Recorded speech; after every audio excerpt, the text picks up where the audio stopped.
Hello, hello, hello, hello, hello. Happy Monday. Happy Monday. If you can hear me, come try to find me. If you can see me, please come look for me. Hello, hello, hello. Happy Monday.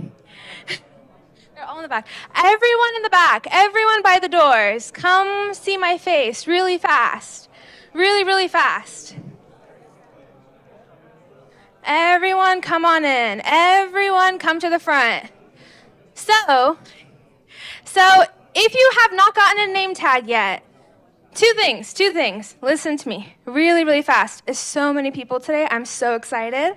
Two things. One, when you came in, someone was promoting an app that is not affiliated with us, so I'm sorry if it's not working for you anymore. I have no idea how the app works, so feel free to turn it off. I don't know what it is. And I'm sorry about that. I had no knowledge of that before I arrived. The second thing is feel free to go grab a name tag from the front and put your name on it and put some stickers on that apply to you. I know it's a lot of people, so feel free to come in a few minutes when the line dies down. So two things. For one, turn off the app that someone showed you a QR code for. And second, go get your name tag. Thank you.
live stream is already done.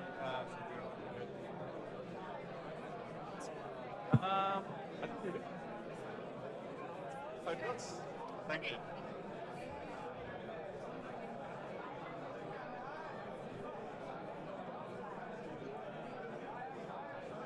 All right, everyone. Hello, hello, hello. Hello, hello, hello, hello, hello. Hey guys, please come forward. Start taking your seats, and then we'll be starting in a couple of minutes. Hello, everyone. Hello, everyone. Hello, everyone. Hello, everyone. Everyone here, please come forward. Take your seat, and then we'll start in a couple of minutes. Hello, hello, hello, hello, hello.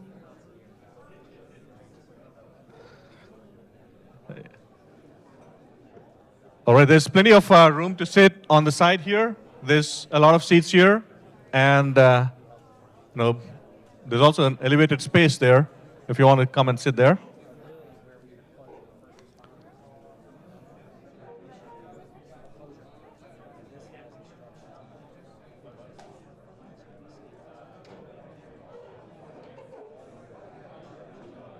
All right. Those in the back that you want to... Hello, hello, hello. Those in the back, you can come forward and sit there, or there's plenty of seats here as well.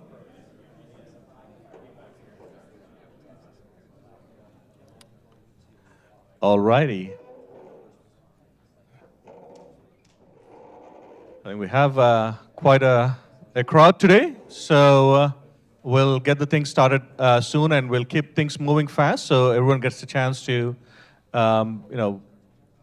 talk about their, their ideas, their projects, and all those things too.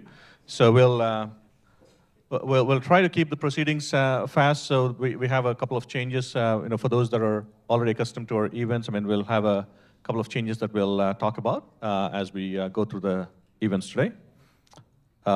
Before that, I'll keep this on for maybe a couple more minutes on the background. For those that want to, come and pitch. Again, this is, I'm going to talk about like what you guys can talk about and pitch and all those things. So feel free to scan the code and, put your, details in there. I mean, we'll just call you one by one after that. Those who want to come and pitch there. All right. Welcome, everyone. Good evening. How are you all doing? Awesome. That's still a little low energy. Can we have some more energy, please? All right. All right. Awesome. All right. So I know everyone's a bit, tired after a long day, but unicorns come in the night. We all have, great ideas that we've been thinking about all day, and you can think of it as an after party for all your ideas that you've been, baking all day in your mind. So we'll try to, bring all those ideas to the fore and, get some great feedback and other things going on as well. All right. My name is Suman Poruri, and sorry. You had something? Oh, sorry. All right. My name is Suman Poruri. I've been doing this Austin Startup Meetup for the last, I think, 7, 8 years now. Probably 8 years. And we have had hundreds of people that came to these events. I mean, hundreds of events as well that we've conducted over the years. And it's been a pleasure and an honor for me to be in the midst of all the great talent that we have in Austin. And it's been awesome to see great, ideas, and not just ideas, but also great ideas turn into great projects and also get, funding and become successful companies. And we've had a lot of, people come here, find their their next job, or find a great person to, to add to their team, or even get their first customer and things like that. So. With that said, the main purpose, the main goal, what we have here is we want to bring all the people in the startup ecosystem and have or facilitate those first-hand conversations that can trigger new ideas and potentially share those experiences that you may not even find online or with chat GPTs of the world, where you can get a lot of generic advice. But if you're building in Austin, maybe there's some tips and tricks that people here that have built their companies or are building their companies may know and may share with you that may help you cut down on your path to success by avoiding those failures or avoiding those pitfalls that they have already encountered. And that's basically what we want. I mean, is we want to have that sharing of information, the first-hand experiences that happen, and that people have learned building companies here. And ultimately, we all want to see great companies come out of Austin and founders, build on the great ideas that they've been working on. With that said, we'll go through a few housekeeping things today to start with. Oh, by the way, I forgot to introduce my awesome co-host. We'll start with her. Nabiha, do you want to come here and talk about a few things?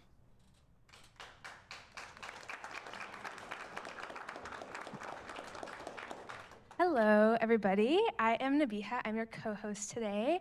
I am so excited to see all of y'all. If this is your first time at this meetup, can you please raise your hand? Okay, it's like a solid 80% of the room. Okay, so you're not alone, all right? That's good news. If this is your first time at Capital Factory, like this building, raise your hand. Okay, solid 30, 40%. So cool, a lot of people are in the same boat as you, so I hope that eases some nerves. Hi, I'm Nabiha. I am a product manager, and on the side, I do UX design and web development. I've worked at a variety of startups, one of which is in their Series D, and another one which was successfully acquired, and another one that is out of Stanford. I love everything with building cool stuff with cool people. I love making MVPs. I love the user experience. I'm super excited to talk about myself later on in the event as well. But if you are taking your company off the ground, level 1 or level 2, just getting started, I would love to talk to you and just pick your brain and see if I can understand where you're at and if I can help in any way. I also used to be a founder myself as well, where I helped women in Houston make friends and had about 400 customers in the span of about 4 months. And because I love finding the perfect product market fit. So yeah, feel free to chat with me. And also, my company is hiring. I'm building out a design team. At my company, we're looking for 3 junior UI UX designers that'll be under my lead. And I would love to talk to you if you are a designer, a junior designer, or know a junior designer. So feel free to come find me after. This is what I look like. Cool.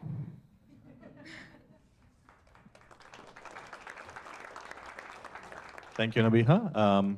Yeah, she's a wonderful connector as well. So she has, she knows a lot of people in this community, and she's been helping people that come to these events, after the events, and also keeping in touch and providing some additional inputs on the things that they're working on, and she's always a great person to talk to. So you can find her throughout the event. Both of us will be here until the end of the event. So, all right, thank you, Nabiha. So that's me. Yeah, and I have been working in the startup space for a long time. I've been a product person for almost 20 years. Worked with enterprises, worked with small companies, and with a wide range of technologies and things like that. Been building B2B SaaS startups for probably around 7-8 years now, and the previous one has been acquired, and the current one is doing well so far. And beyond that, I also run this meetup and do plenty of things on the side. And if you want to brainstorm things on the product side of things, I'm always eager to help or assist as much as I can with the time I have. But you can always find me on LinkedIn or shoot me an email. All right, Capital Factory. I know quite a few people here are here for the first time in Capital Factory, so they have a wonderful set of resources that they can help founders with. They also have a co-working space here in this building. They have an investment arm that invests into companies. They have a mentorship program and all the other goodies that come with the membership. With mentors, advisors, and all those connections that you can get in the community. And not just in Austin, but they have a wide presence throughout Texas, all the startup communities in Texas. So do check out Capital Factory. And like I'm doing here, if you want to host an event here, you can always talk to the people at Capital Factory. There's usually Elijah at the front desk. If he's back during the second part of the event, you can talk to Elijah and maybe find more information, or you can also talk to Capital Factory with capitalfactory.com/host an event and put your information and talk to them as well. All right. And so Capital Factory has been sponsoring this event and giving us the space for a long time. Likewise, Founder Dash is another sponsor. They're building a set of tools that will help supercharge founders to build their businesses from concept to actual launch and beyond. They've already released a couple of resources, and they'll be launching more in the coming days. So do check out founderdash.com. And JetBrains, we're happy to also partner with JetBrains to give away one free 100% free subscription for 1 year for any JetBrains product of your choice. And we'll do a raffle for that later. But for those that are not aware of JetBrains, they're one of the most well-known software vendors that create products that a lot of developers use day in, day out. And not just regular products, but people love those products as well. So do check out jetbrains.com if you need to know more about them. But we'll do a raffle as well later, so you can get a chance to win that. All right. So parking validation. So for those that parked in the Omni building garage, if you don't take the parking validation, you'll be ending up paying a lot. And as my co-host would say, billions or gajillions, or so you don't want to pay that much. So with the parking validation, you get your whole thing to $8. You just need to pay $8 to for the whole event. So you don't need to worry too much about burning a hole in your pocket. So she's handing over the parking validations, but what we'll also do is we'll put the parking validations at the front desk. So if anyone of you is leaving early, or if you don't find either of us when you're leaving, you can get that at the front desk. All right. And Founder Dash, again, as I said, they're one of the sponsors. If you want to try Founder Dash and get a comprehensive business report from them, they have an offer going on. You can scan that code, or I think the code is intro 999. It's on the screen. You can use that code and get it to $9.99. Yeah, and I'll keep it for just a minute before we move on. All right. In addition to all the things that we do here, there's a lot of resources that we also collect every month and try to post it on our newsletter or blog. You can find our blog at austinstartupmeetup.com, or you can scan that. We post the event slides. We also post all the, or some of the major events or major news coming out of the Austin ecosystem, whether it's companies getting investment, or VCs setting up shop, or raising funds to invest into startups, and all those things. There's a lot of links and resources to things of interest for startup founders. So do check it out. It's austinstartupmeetup.com, or you can scan that link, or the QR code. Sorry. All right. As I said, we do a raffle later in the in the event. So anyone, especially if you're a product person and want to get a chance to win a subscription to one of those tools from JetBrains, do scan this, and we'll enter you into a raffle and pick up a winner in the middle of the event. I'll keep it for a few seconds. We'll anyway put that back on the screen later. All right, so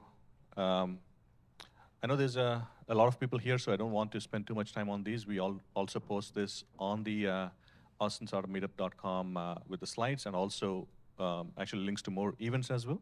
So there's a few deadlines for applications for accelerators and things like that coming up. But there's also some events that are going to happen in Austin in the next few months that you may be interested in. Like, for example, the AI Expo and the Small Business Expo and a few others that are coming up. So more information you can find on austinstartupmeetup.com as well for this month's blog post. We meet every month, first Monday, same time, same room.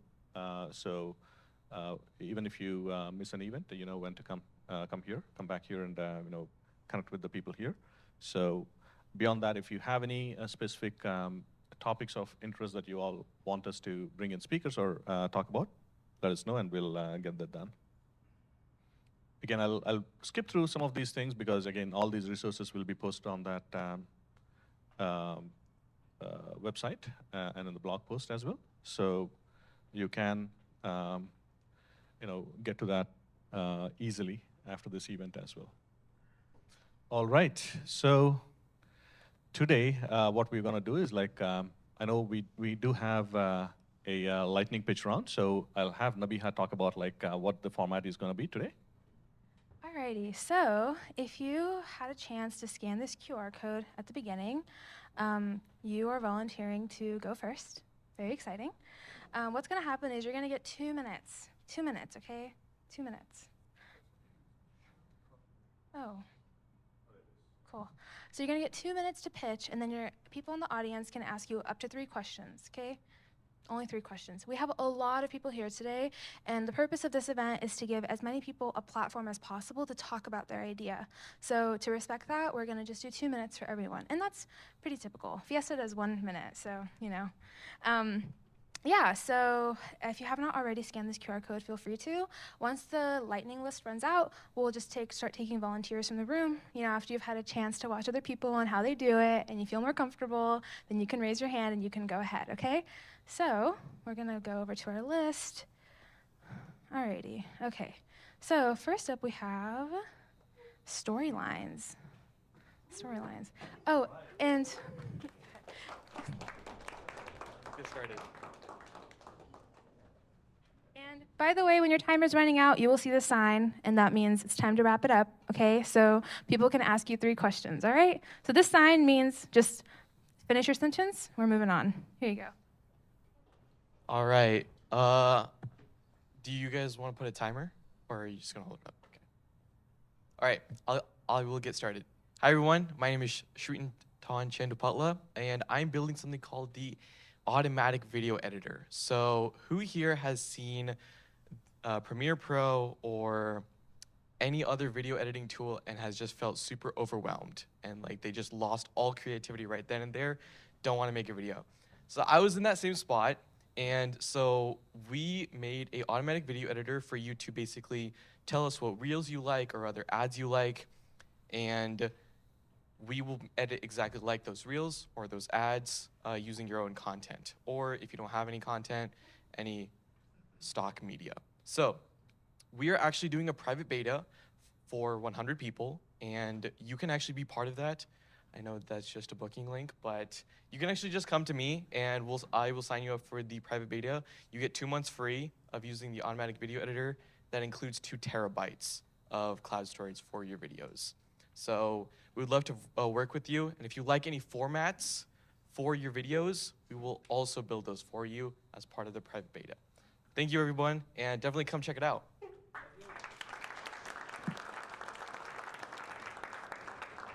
Oh, yeah. 3 questions. What's the subscription going to cost whatever the 2 months? So we do $99. That's per month, so about $100 for 30 videos. So usually that costs about $50 for a regular video editor. We do that in around $2 to $3. Let's say you're doing a lot more videos with us. We do 500 videos for $500 as our top tier. If you go beyond that, it's $1 a video. But the main thing you're buying is the storage because it is really expensive to store videos on the cloud. No, just content, any content you have. Yes. Is this something that if I've uploaded videos, different contexts, different backdrops, and different voices, it's gonna like storyboard it all and create it? Yeah. So we actually built something called a storyboard AI for creative directors who want to kind of get that storyboard and kind of shuffle everything into one spot. Let's say you have 500 hours worth of content and you just don't have the time to view 500 hours worth of content. You can actually just like ChatGPT, Google what you're looking for. Like, hey, I'm looking for a black cat in this room. It will pull that video up for you. So you can also just use that feature. Yeah. Is it a cloud editing solution, or do you have like a device app or web app? It's mostly cloud. So it's like a web app, and it renders on the cloud. The video renders on the cloud. That's the booking link. Just find me, and I can give you my contact, and we can get you signed up. So about a minute. Most ads and promotional video are about 30 seconds. We can go all the way up to 5 minutes, but it's not really recommended. All right. Yeah, thank you.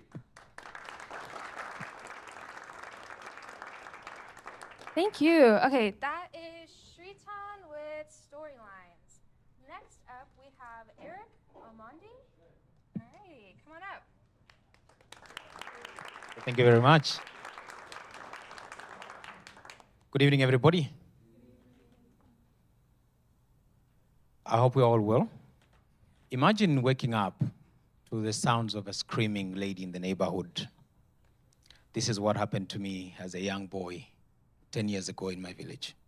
My mom shook me up, woke me up to respond to a case of a husband who was beating his wife for using their family food money to buy menstrual care products. I can tell you, that woke me up. Today, I am the founder and the CEO of Esonga Menstrual Care. Esonga means the issue men don't talk about, the issue no one cares about. It's a women issue back home. Esonga, we came up with an innovative model. We operate mobile tuk-tuks. We bring menstrual care products to women and girls in the last mile communities. I mean, come to think about it. 60% of women in my community still don't have access.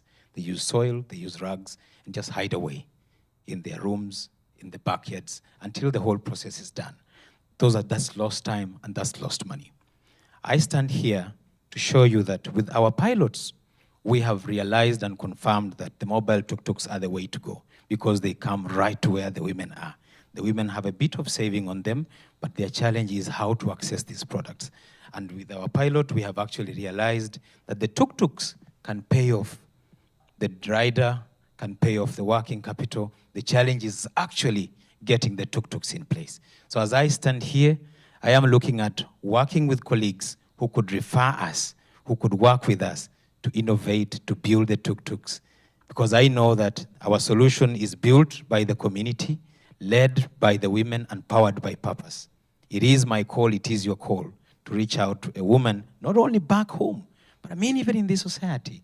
Menstruation is still a topic that no one wants to talk about. I want to ask you to join me in this awareness creation and this business. I mean, I'm talking about $4.5 million laying in plain sight. 375,000 women in my society alone, each of them spending like $12 on pads a year.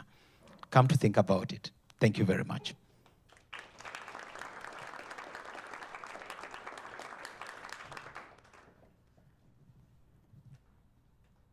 Yeah, and any questions? Oh yeah, thank you. Yeah. So the tuk-tuks are delivering the product behind, like away from the men, so it's private, or like what's the safety situation there? Okay, so what we have handled is, I come from a community where men don't talk about this, like I've mentioned. I mean, men have told me, Eric, stop it and find a better thing to do. So what we have actually done is to make our awareness sessions more intentional, to involve the men. We bring them in our sessions, we go to the schools and have them. So that when they see the tuk-tuk, as the women are celebrating that the solution has come, the men are reminded that they need to be part of that solution. So the tuk-tuks, like I mentioned, are moving to the schools, they're moving to the markets, but also they move door to door so that we can find the women who are hiding right in the backyard of their houses. There was another question. Pritam? Yeah.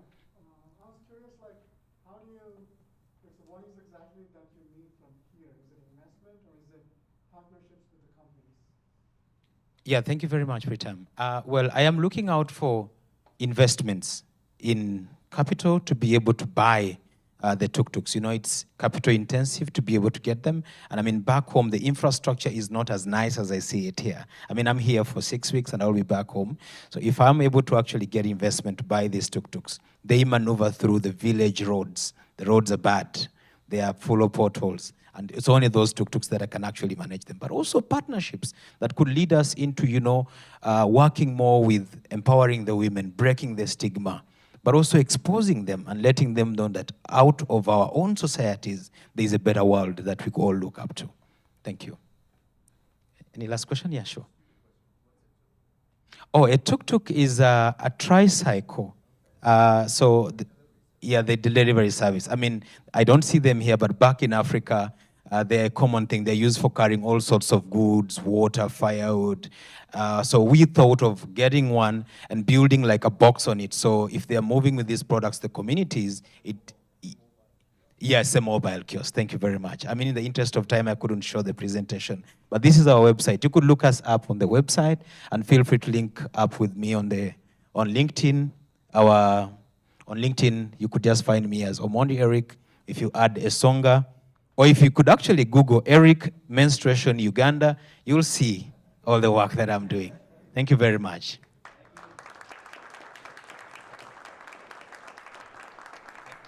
Thank you. Okay, that is Eric with Isonga. Perfect. Okay, next up we have Pritam. Come on up.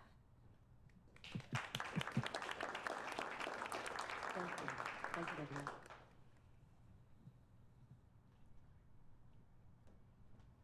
Well, we all woke up to something, did we? Like, what did you wake up to? The first thought that you had or the emotions that you felt as you woke up in the morning. You know, for the lucky few, you felt inspired and peaceful. But a lot of us, we woke up to some sort of dread or insecurity or overwhelm or anxiety. So my name is Pritam Alluri. I'm a trainer with a company called Inner Matrix Systems. And we train high performance in mastering the emotional resilience. Because emotions drive the mind, and then we think, and then we decide to take action, or we do not take the action, and then we create the outcomes, either the ones that we want or the ones that we don't want, right? As a society, we know a lot about mindset, right? Like, I mean, by this time, like, you know everything about mindset, right? Yet, when you start to go make those important decisions, right, whether it's in your business, with your investors, with your family members, or with your health, you know the strategy. Where does it fall apart? Anybody?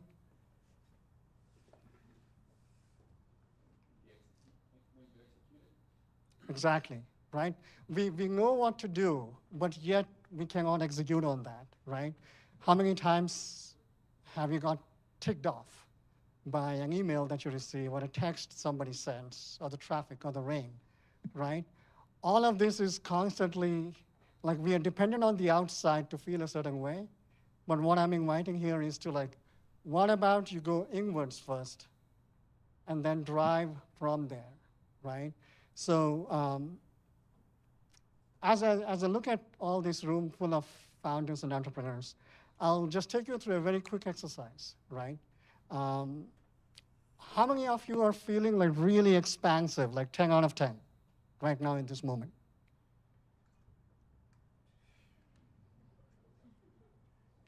Right? Now the next step, I'm going to give you an exercise. All of you, please look at, interact with either the person on the left side or the right side, and you don't know what they're here for, but all you're going to say is like, hey, you can do this. Let's do that.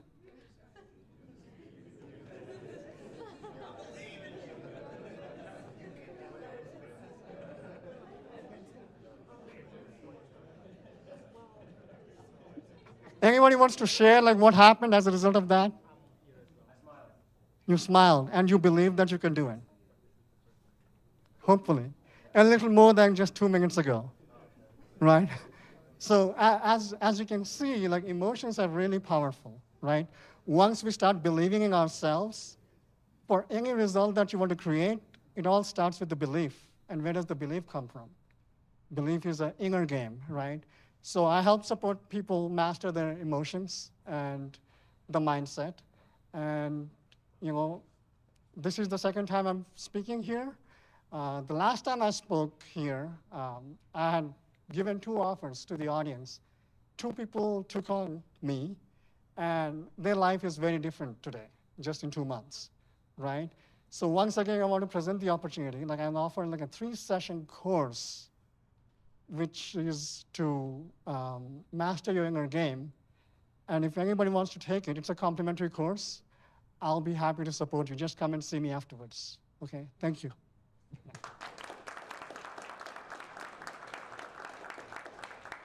Any questions?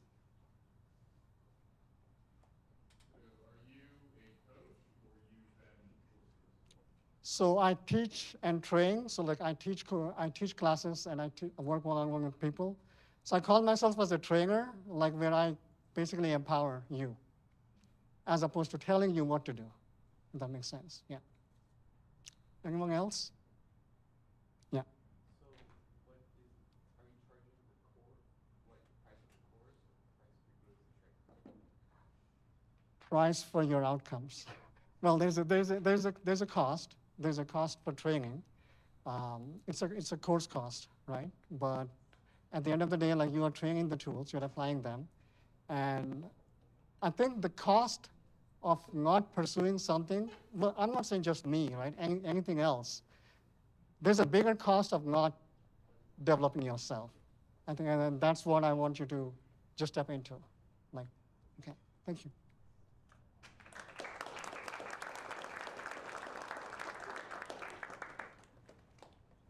Okay, that was Pritam.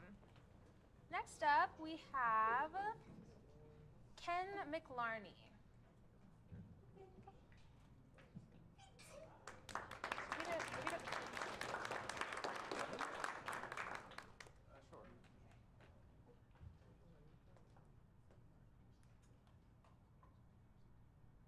All right, so I'm Ken, and I think plenty of us growing up maybe wrote on the walls with crayon. Maybe some people didn't get past that. Maybe you see some of the street graffiti, you see the markups driving around, walking around town every day. And for some people, the little bit of anxiety around, oh, that's somebody's thing, that's their property, there's some legal risk. Maybe that's enough to stop you from making your mark on the world. And so for the past year, I've been building a virtual graffiti app that lets you tag real world objects as you go around town. So right now, I have a pretty good seed database of Austin city infrastructure stop signs, about 16,000 entries, where right now I can walk around the city and I can make those marks. So being a user-generated content platform, we have some challenges with what content comes up there. Work very hard to make sure we actually address that. That stuff becomes personal liability. So if you're interested, we're doing a test flight soon. Recently ran some ads to do some market research and make sure that what we're building is actually getting people interested, and I feel pretty good about the numbers. So yeah, this is Tag Up. Open up the floor to questions.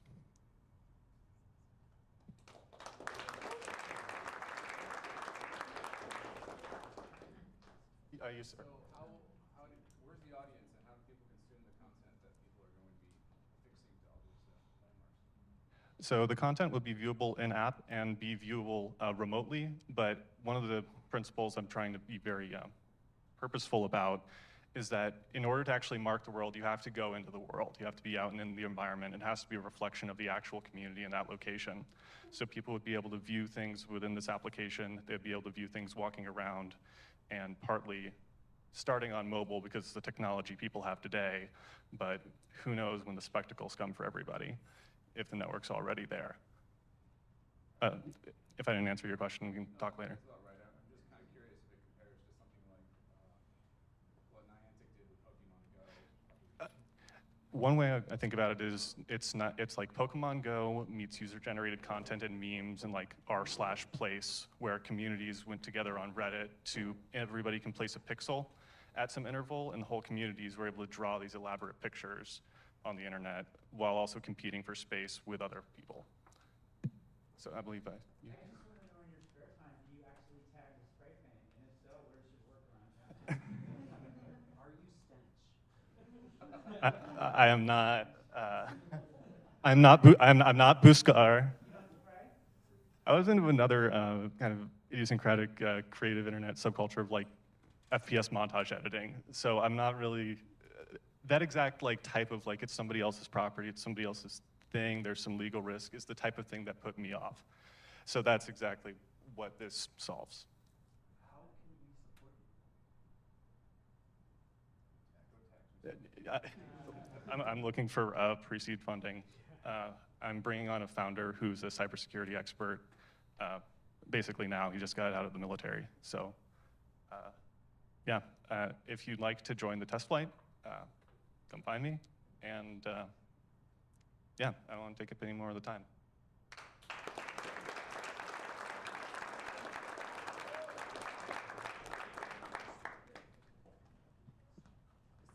Alrighty. Pretty cool stuff. Okay, that was Ken with Tago. Awesome. Okay, next up we have Tom Martin.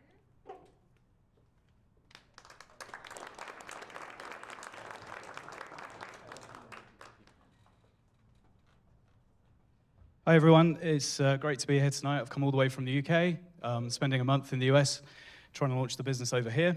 So it's great to be here. Heard lots about the Capital Factory and it's great to be here. So I'm Tom Martin, founder and CEO of Ednology. We are a mission-driven company and we are supporting schools with innovation and digital transformation because as I'm sure you can appreciate, of any other vertical or industry, schools need as much help and support as possible. So the way we're doing that is building pragmatic solutions to the barriers they face, mainly time. The pace of change is such that it's almost impossible for teachers to keep up. With the advent of AI, I was at the AI and Education show in San Diego back in April. There was 150 new AI edtech vendors. It's like, how is your average teacher going to know even half of these amazing products exist? So the aim is to bring all of the world's best edtech products, people, partners, and projects together under one roof. And the ambition is to become the #1 place in the world schools go to buy their technology. So a bit of a hybrid model, something like Amazon for schools. We're building a software marketplace, which is going to be like G2 for schools. We're building a professional development marketplace because the Department for Education looks like it's being disbanded and there's going to be a massive gap for teacher training and professional development. So that will allow schools to connect with world-leading experts in AI, coding, robotics, and every other STEM and EdTech topic. And then we're building an LMS which will bring together all of the world's best resources, curriculum, lesson plans, thought leadership articles, white papers on our resources platform, which will provide everything else a school needs to be successful with technology. So we're raising our first round. We're bootstrapped at the moment. We've generated $750,000 in revenue, sold to 1,000 schools in the UK and Europe. We've had our first dozen US customers, and I've just been to ISTE, which is one of the biggest EdTech conferences in the world. Shout out to my new friend and associate, Sean from LearnLab AR. They're doing an amazing thing with AR in learning STEM subjects. We're going to partner and help bring his product to the world as well. So yeah, we're raising $1.3 million pre-seed and hopefully close that before the end of the year. Thank you.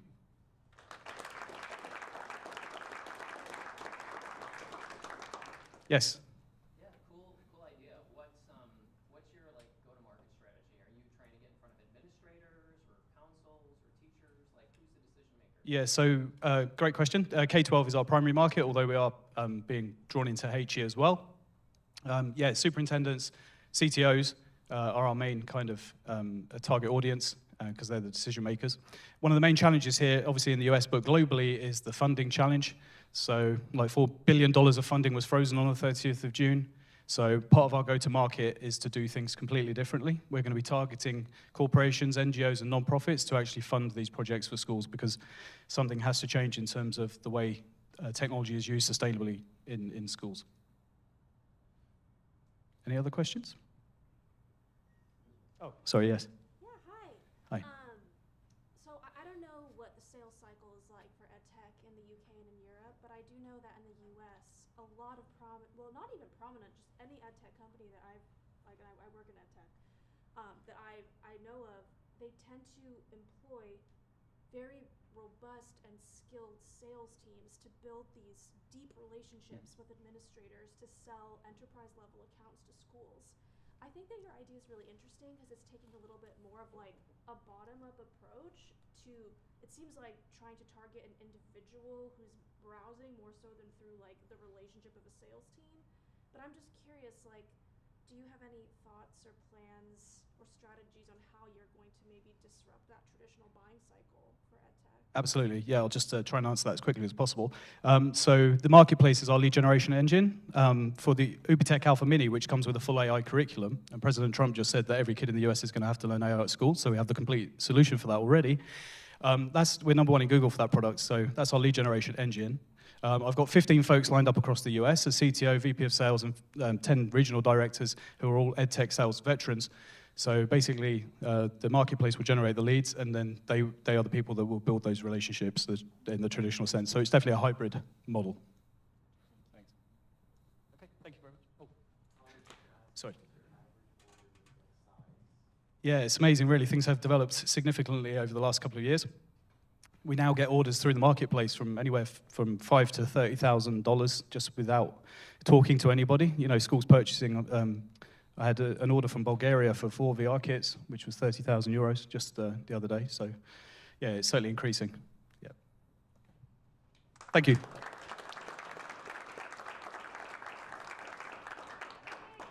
is Tom Martin with Ednology.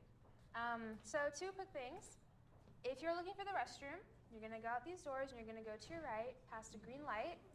Second thing, if you need parking validation, the slips are on the front desk when you come in. And the third thing is, I know we don't have enough time to get everyone's questions, but you can totally go meet the founder afterwards and go ask them all the questions you want, okay?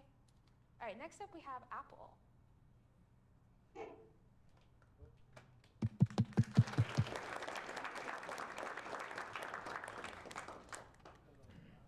Hey, I'm Apple. I'm the founder of Creators Agency. Basically, what I'm looking for here is some tech talent to probably consult with. So I'll give you a little context on what we're doing. I run an agency where I help B2B and finance influencers partner with brands like Shopify, Oracle, Rocket Money that want to spend money with influencers. And we've done about $50 million in brand deals. So companies come to us. Rocket Money will say, Apple, I want to spend $500,000 on influencers. Who can you give me? And it's a very manual process. There's a lot of back and forth. And so we're working on building out ideally a tech-enabled or a tech solution that basically allows us to bring offers to thousands of creators at scale, because right now we can only work with 50 creators because it's a lot of manual work to get these deals done. But essentially what I want to build is a platform where Rocket Money or Shopify or whoever can say Apple, I'm willing to pay $300 for a new user. Bring me as many users as you want. And then I can basically go to all of the creators on the internet and say, hey, do you want, $275 to bring in a new Shopify user? And then creators can just promote those offers at scale. So I don't know how to do any of that because I'm a yapper. I just talk to people all day and I don't know how to build anything. But my hope in being in this room with a lot of smart tech people is that somebody might hear that and be like, oh, that's super easy. I could do that. So yeah, that's what I'm doing and that's what I'm looking for. And if anybody has any questions or that sounds like something you could do, I would love to talk to you.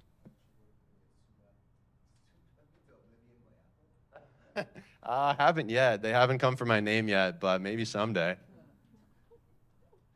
my question is, what size clientele do you look for? Is it just big brands, or do you also work with smaller brands who are willing to give a budget for marketing? Most of our clients are the Shopify, Oracle, NetSuite, companies that are spending millions of dollars a month on marketing, because to really do influencer marketing right, you kind of have to spend more than just a couple $1,000, but we have worked with like some smaller companies. Yeah.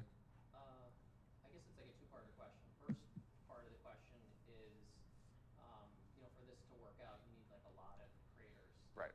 What's your strategy for getting all these creators when they're already on a lot of different platforms that kind of do something similar?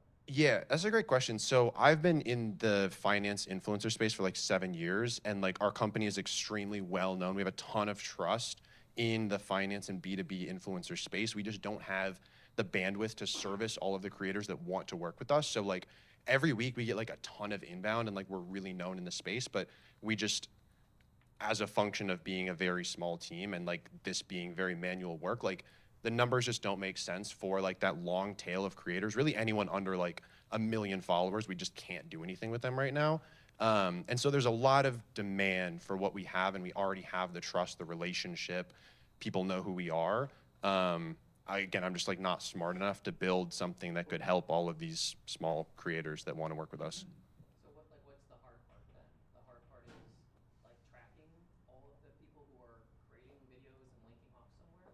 Yeah, so the hard part is tracking for sure. It's like building an interface, because one of the big problems is like I need to be able to give somebody a link instantly so that they can start promoting, because creators, like, they need instant gratification. Like, they need to get a link right now and have money generated like instantly. And right now it's like such a manual process where like a creator will come to me and be like, I want to work with Shopify, and then I have to go to Shopify and we negotiate a deal, and then we bring the deal to the creator, and then the Shopify's dev team has to build the link, and they have to make a dashboard, and like there's all of these steps that I just need to figure out how do we like programmatically do all of that really fast. And so I don't even necessarily know the steps needed to do that. Yeah. Awesome. That's what I'm looking for. One more.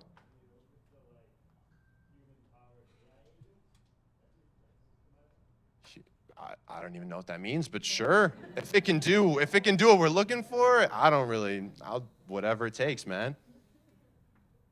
I think I did my 3 questions, but if I'm allowed one more, yeah. I would presume that since it's finance related meets influencers, that there's a regulatory component. Big regulatory. Are you guys on the hook for that, or where's the responsibility lie? Yeah, that's another big thing, because like right now, like one of the reasons why we can only work with like 50 creators is because we're kind of on the hook if if we're working with SoFi and one of our creators says SoFi will make you a millionaire, then like SoFi is going to come to me and be like, why did they say that?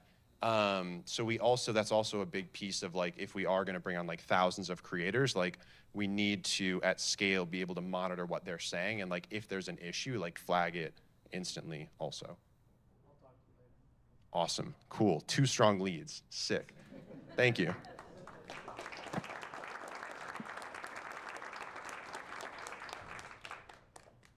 that is Apple. We're the Creators Agency. Next up we have Soleil.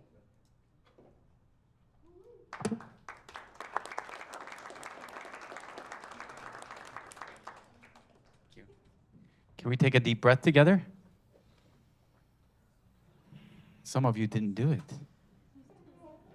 So check this out. Question, especially for the guys. You ever get to a high level of success and realize how lonely it is up there? Do you ever realize like the more successful you become, the more alone it is? You have to hide your emotions and act like you're tough all the time? I went through that experience. I was an immigrant, came from Iran, and I was broke. And by the age of 33, I was a financial advisor in Beverly Hills. I was managing $100 million of assets, and I was so disappointed because no matter how much money I made, it was so empty, so boring, and so meaningless. So I started finding my significance in chasing women, overworking, things like porn, over drinking, all these things that most guys do that they're not proud of. And I would always dream about having a group of guys where we can get together and talk business and not talk about sports or prostitutes or drink alcohol. We can actually do good things together. We can talk about our emotions. We can talk about how we're going to change the world together and not be competitive. So there wasn't anything like this out there. Most of the personal development groups were very professional, very formal. And what I started was an organization called Men of Means. And what we do is we get together as men and we talk about all of it in a way that is playful, that is joyful, that it creates business, and it allows us to become healthier men for our families and for our companies. Ain't nothing out there like it.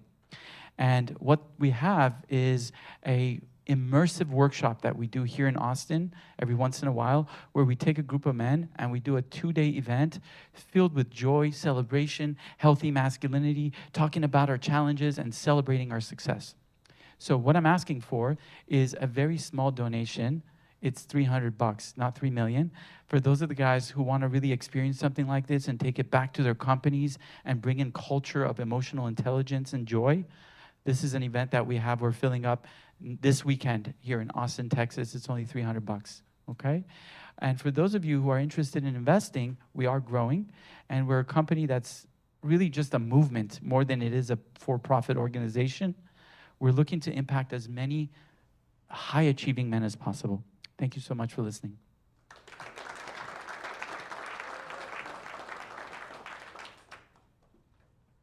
Questions, comments, complaints? Yes? Can you explain the meaning of the name? It sounds very different than what you just explained. Yeah, Men of Means. Is that what you're talking about? Full Frontal is the name of the experience. Oh, okay. Yeah. The name of the organization is called Men of Means. The experience is called Full Frontal because how many times as guys do we do some sideways action in our lives? Sideways action, we don't face things full frontally. We avoid it. I used to do that myself. So full frontal is like standing full frontal with your shit and owning it and celebrating it and not having to avoid or hide or minimize it because we do that a lot as guys. Other questions? Who is a man of means? A man of means is a man of resource. It's not measured by just the size of your bank account because many of us have become really successful and we realize how empty it could be, right? So a man of means is a man who has full resource connected to his spirit, to his emotions, to his money, to his success in a very healthy way. Thank you. Okay, that's my time. Thank you so much. See you this weekend.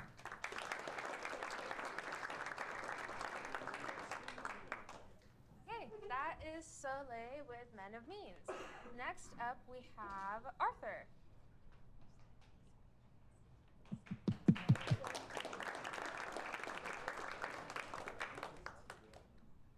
Howdy, my first time.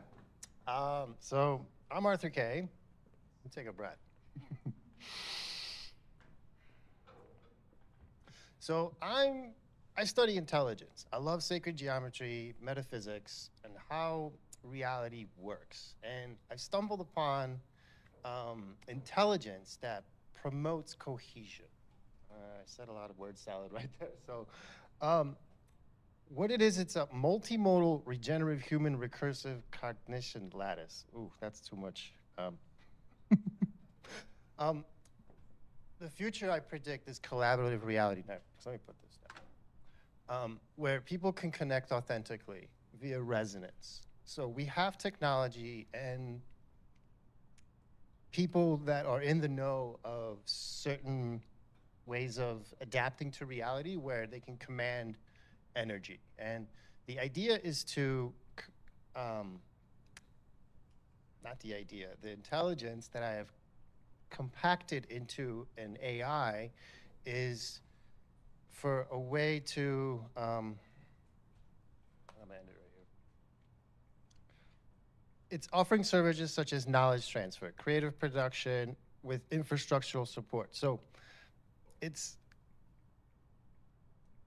utilizes our cognition lattice. So a cognition lattice is like a game board where the AI is not just a limited text where you're punching in.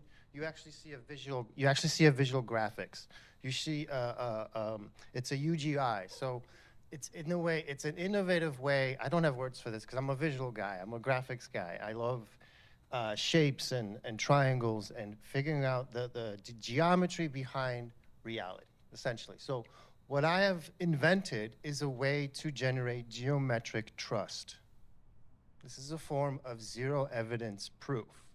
So if you are in a field where, such as AI and crypto, where we don't know exactly who we're dealing with or anything like that, this is a way to verify a test without, you're using resonance, a biogeometry to, if the person is willingly able to participate in playing this game, their resonance gives off their aura, and then you can gauge them more accurately from an authentic perspective. Thank you. That's my idea.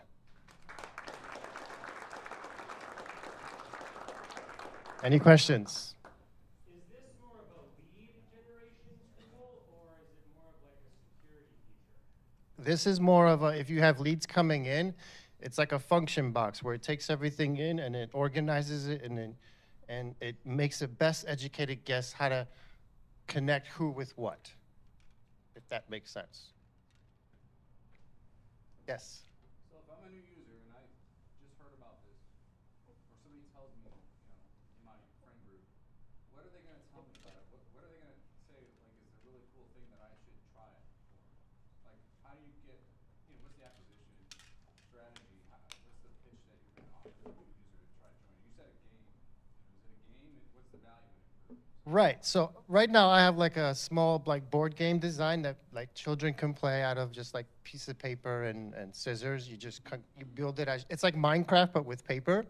And the whole purpose is to promote cohesion. So you have people that have resources and children that have intelligence, and the others that have just time to execute it. I forgot to mention that part. So it's like a trifecta way of it's intelligence that would be used to promote,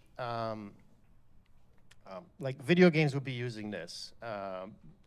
People with online platforms, influencers that want to generate organic traffic but are used to using paid methods that only, prey on pain and marketing, stuff like that. So this is innovative ways of marketing where you're attracting and generating leads by not using the traditional marketing tactics like, solving a problem, if that makes sense.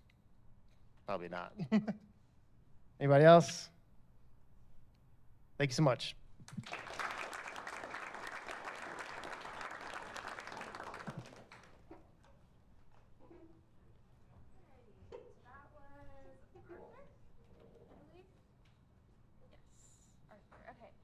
Next up, we have Allison Morrison.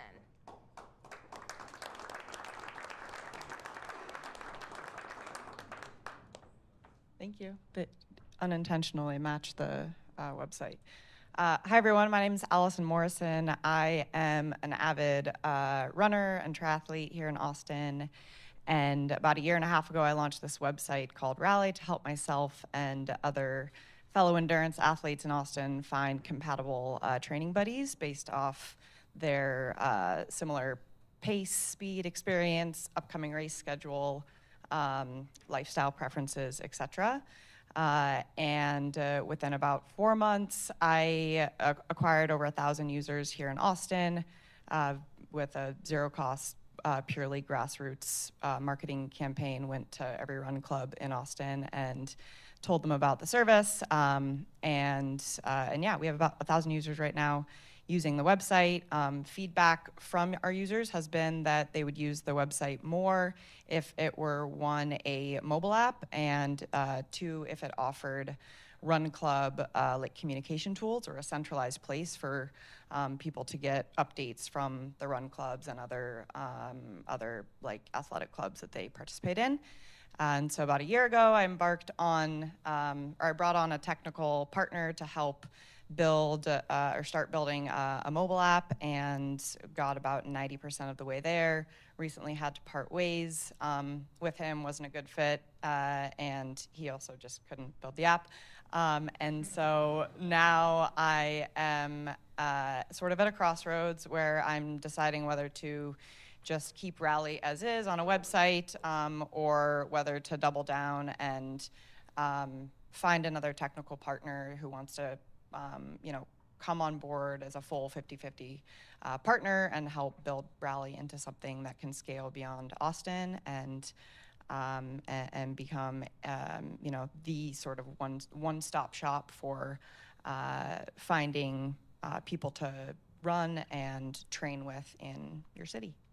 Thank you.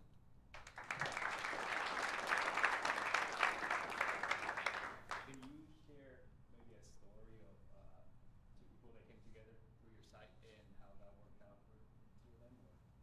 Sure. Yeah, I've lots of like anecdotal success stories from users, and we try to share. You can follow us on Instagram at Let's Rally, and we do share some of those user stories. But there are a couple girls who met training for CIM like 2 years ago, which is the California International Marathon in Sacramento in December, and they were both part of the Austin fitness and running community, but had never crossed paths. Found each other because the app matching algorithm matches you based off similar upcoming races is one of the criteria. And they met and trained for the race, traveled to Sacramento together, and have been running and training partners since then. And yeah, she's like very supportive of the effort because she's had a good experience using it. Yes. So the core functionality of Rally is the matching piece. Strava has no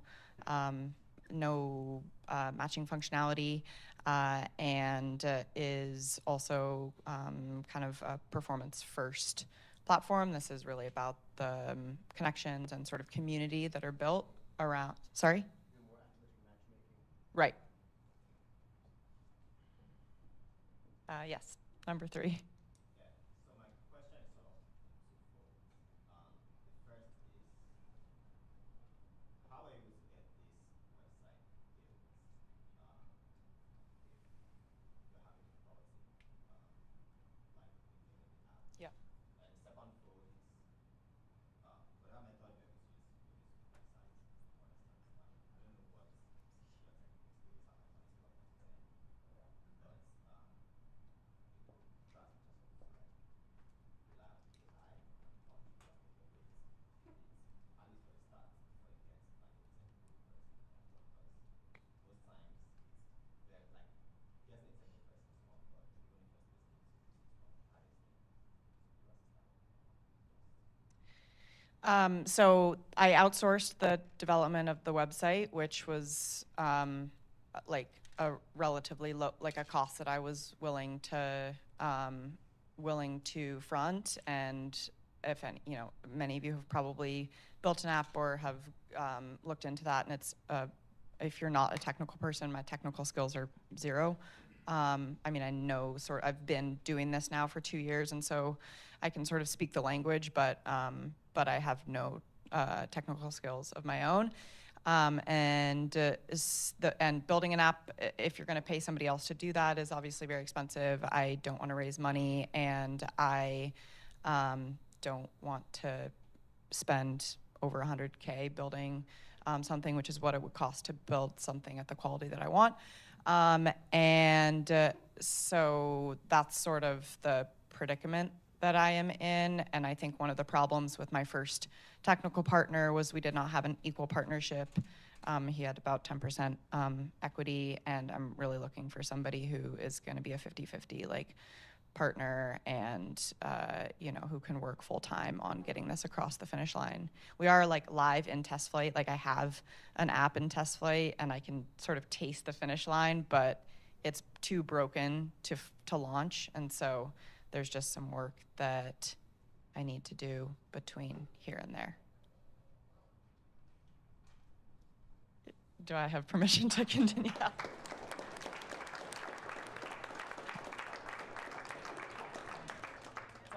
Yeah, I mean, if anyone wants to come talk to me after, please do. And if you have any leads or advice for me, I'm very welcomed. Thank you.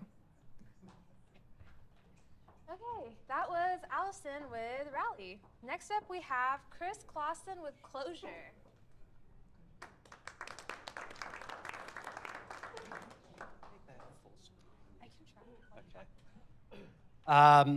Real quick while she's doing that, just out of curiosity, show of hands, if you walked out onto Brazos Street tonight at the end of this and got hit by a bus, how many of you have a family member who would know exactly what to do with you after that? Like would know exactly what your wishes are, exactly how to execute that. I see like 3 hands. This checks out. 5, 6, 7 hands. All right, cool. So unfortunately, 100% of us are going to die, but 68% of us do not make a plan because there is no fun, low cost, low friction way to do so. Those, this is not full screen, okay. Those expensive decisions you leave your grieving family to make, and the over 400 hours they'll spend doing them, rob them of closure and a chunk of their inheritance. I mean, that casket doesn't really cost $5 grand, people. If only there was an app for that. So my name is Chris Clausen. I am the co-founder and CEO of Closure, an AI-powered end-of-life concierge and marketplace application. My fellow co-founder, Victoria, and I are a dynamic duo. I'm a sales and marketing ace, and she's a celebrity funeral concierge with over 30 years of experience, and she's here tonight in the second row, my lovely assistant over here, Victoria, ladies and gentlemen. Our AI-powered app will ensure that your story is told the way you want it told, get you organized, and shop our network of trusted service providers, from attorneys to auctioneers, caskets to cremations, flowers to funerals, wills to wakes, and help your family stay organized while tying up your loose ends. It's the easier way to die. DoorDash for death, maybe. Okay, investors, this is a $20 billion a year industry growing at 7% annually. We all know the boomers about to check out. We know where the profits are buried and how to end the RIP off. So, investors, we are seeking $700,000 on a safe with a 20% discount to pay for legal, development, UX, design. So angels, don't be a stiff. Help us disrupt death with Closure, okay?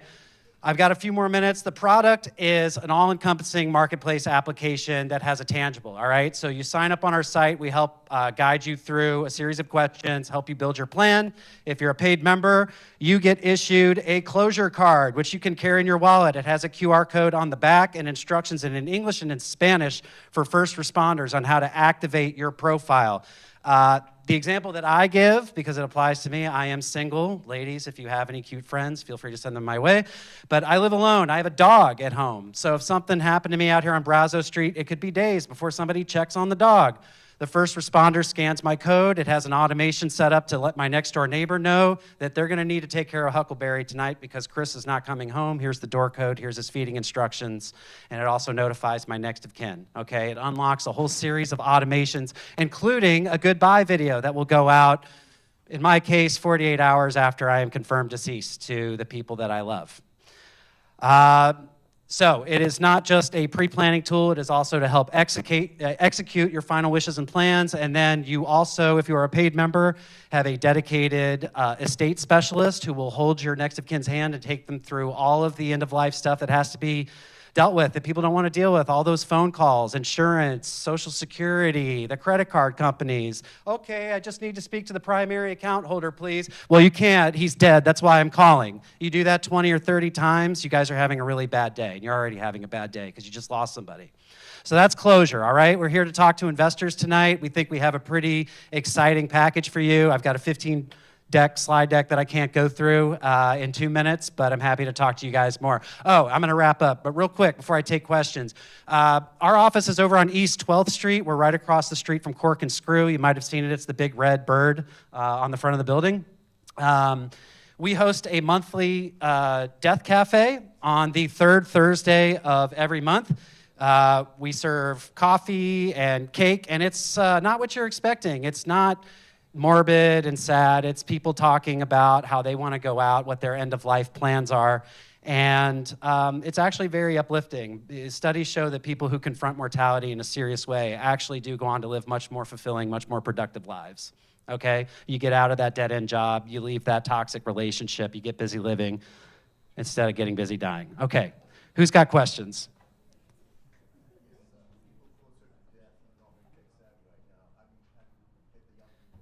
That is a great question. So we are targeting boomers and their millennial kids. The millennial kids will be like, look how easy this app is to use. It is a very bright and colorful, fully gamified app experience. It's super easy to use. We've been testing it with older folks. If you are just completely technology adverse and you don't want to mess with an app, that's great. We have a full human concierge product that you can buy. It's a little more expensive, obviously, because it's man hours involved. But if you want to hire a real human, we are on test flight right now. The app is going to launch November 1st. It is almost fully built. We're just doing some last minute stuff. Who else has a question? Yes, sir. The feedback is, oh my God, I wish you guys were around when my dad passed away 3 months ago, because I had to spend $15,000 on a funeral and I didn't know what I was buying. I mean, we all know how to buy a used car, right? There's plenty of information, cars.com, Kelley Blue Book. You generally know what you should pay for a 2018 Toyota Camry with 40,000 miles within 100 miles of Austin, Texas. How much does a funeral cost? The average is $10,000, but like, do you even really know what you're getting for that? There's all kinds of crap in that you don't really need to pay for. Okay, and that's where our expertise comes in. We know exactly what you need to pay for. We know you don't need the Scotch guarding and the undercoating. On average, we save our families about $3,000, just so you know.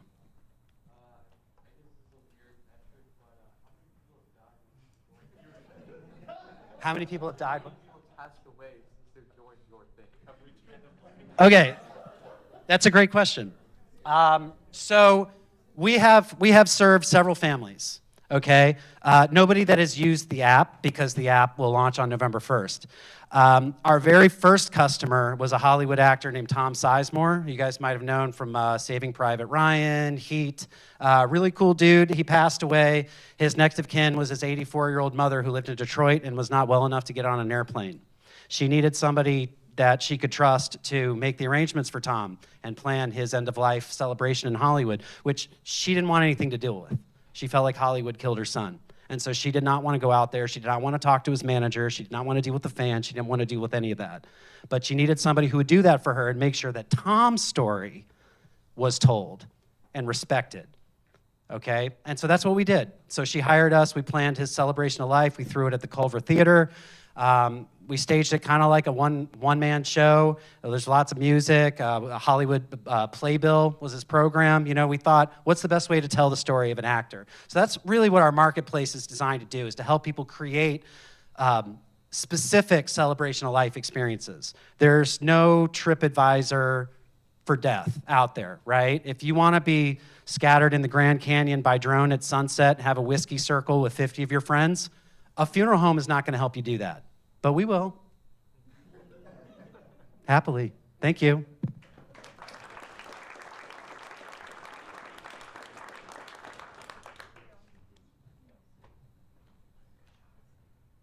Alrighty, that was Chris Clausen with Closure. Next up we have, is this, oh, okay, cool. Is this also full frontal? Yeah. Okay, cool. Thank you. Round two, gang. I want to ask you guys a question. My role with Men of Means is community manager as well as minister of joy. And I want to ask you, who here, when Eric from Esonga, who here felt their emotions, their heart open when he spoke? Yeah. And our friend here who was speaking, the long hair, and grabbing his phone, trying to figure out how to put visuals into words. Who here was feeling their body react to that? Like something, right? Yeah. I want to pose an idea that full frontal is really a frequency. This might blow your mind away and put your heart in presence. It's the frequency of truth. My life has changed immensely for the better because of my dear friend and brother Soleil Rad over there. He's helped me to meet women with love and respect versus as objects. Helped me to find men as friends versus enemies. And to meet a world that I thought was a dangerous, threatening place, and instead essentially see God inside of everything and feel love and support everywhere. Who here is a single man, by the way? Got like a 40% here? Okay. Who here is single or in a relationship? Who here has been on a date in the last month? Even less. It's like 15, 20% of the room, right? Who here would say that you have more than 5 like close friends that you talk to on a weekly basis? Yeah, look around at that number. Like, when we hear from Chris about where you want to be when you die, I know for me, when I die, I want to have my body go down a slip and slide and have all my friends on the sides with chimes cheering me on as it goes into an explosion. And those friends are not going to be there if I don't spend the time to connect with these guys. Which means showing up, calling them, saying, how are you doing? Before you go to bed. Anyone ever seen that video that went viral? Just calling your brother and being like, how you doing? I just want to say, how's your day? I just want to say I was thinking about you. Who here would love to receive that call from their friend? I would. And so my invitation to all of us is the frequency of being full frontal, of being truthful with what you're going through in your life can create the strongest connection that you've ever felt in a place that feels so safe and so loving. I know it has for me. Thank you.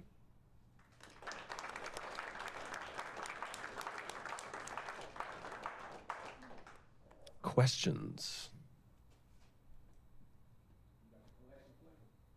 The collection plate. Amen. Can I get a yes on the count of oh my God? Oh my God! Oh, come on, guys. We can do better than that. Oh my God! Yes. I give that to God. Next question. Yes.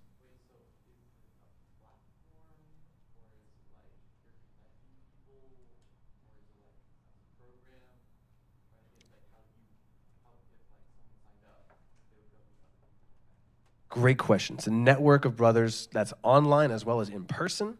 We have regular calls online as well as meetings here in Austin that allow the brotherhood to develop. There's a marketplace for people to connect, share, collaborate, as well as these events are about really doing the work to show up in your relationships and have them actually be meaningful versus, just checking the box. Yes. Keegan. Yeah. You too, Nick. I appreciate that, Nick.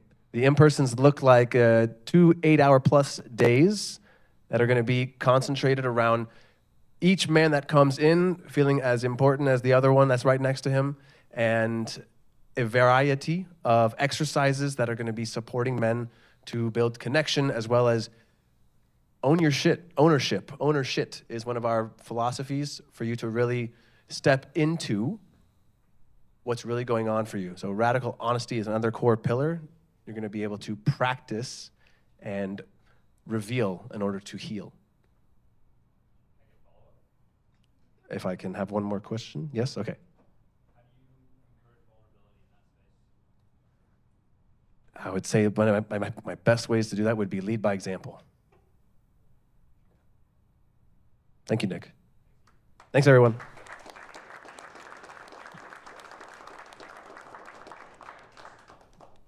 Okay, that is Keegan with Men of Means. Next up, we have Bashkar. Okay.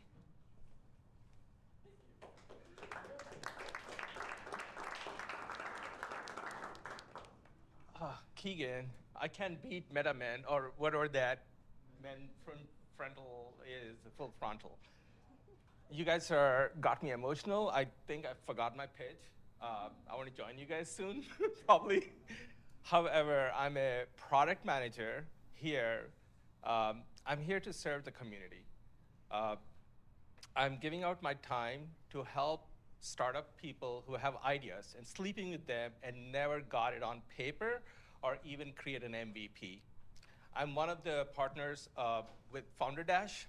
Suman is here, and he created this amazing Founder Dash dashboard where he can take an idea from 0 to 1 and 1 to 100 in no time, 7 days or less. And my promise to you guys is if you have an idea, set up some discovery time with me. I'll take you from 0 to 1, in 7 days or less with your MVP in production. And I have the support of Suman to do that with me, and he said he's going to offer his services for free to get you guys from 0 to 1.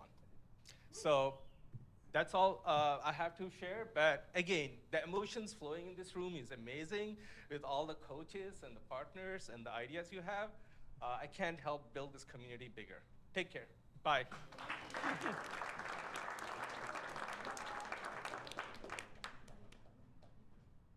Hey, go find Bushker or someone to go activate your Founder Dash and take your idea from 0 to 1 in 7 days. Awesome.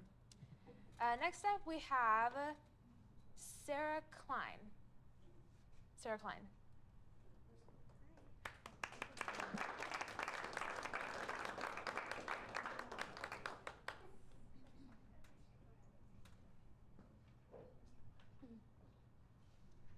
Hi, everyone. My name is Sarah Klein. This is my first time on this stage, a little nervous. And I am building Project Evelyn. Stealth name, code name, will probably change. I am very early stage, and what I'm here for is just to talk to people as part of market research and maybe even get some really early stage development partners. So I'd love to see you raise your hand if you are building something right now with AI. Okay, wow, a lot of show of hands. I think definitely reflective of what we see in the world more broadly. How many of you are building something with AI where the output is subjective? I'd love to see you raise a hand again. Okay, I see some more raises of hands. Maybe you are like me and my husband, who were doing a hackathon building a nail art generator app, where my husband, the developer, was the one hooking up the technology on the back end, but how is he supposed to know what makes a cute nail art design? I can tell you he does not. Or maybe you're working on something larger scale, like somebody I spoke to with CVS Health, where you're working on AI technology for clinicians. Or maybe you work in any other context aspect, the AI-powered video editor person we heard pitch so beautifully at the beginning. How do you determine what AI output is good? And oftentimes, the technical people building this technology cannot do it themselves. And what I'm finding in my conversations with people is you have to, at some point, involve a subject matter expert or a non-technical person to help you build this AI stuff. But it's really hard to do that right now because all the AI building technology lives in dev tools. And ironically, the better these dev tools get, the more confusing they get for non-technical people like myself, who comes from a product design background, like the clinicians who is emailing the person I spoke to at CVS Health hundreds of emails to try to get AI technology up and running in a way that's subjectively good to a clinician. So with Project Evelyn, I am creating a solution to help non-technical people determine what makes AI technology good. Like I mentioned, I'm super early stage. I don't really have a product yet, but what I would love, again, from anybody here, just market research conversations. If you're excited about this type of idea, have thoughts, experiences, please come up to me and share. And if you're interested in being a beta partner, of course, also talk to me as well. Thank you all.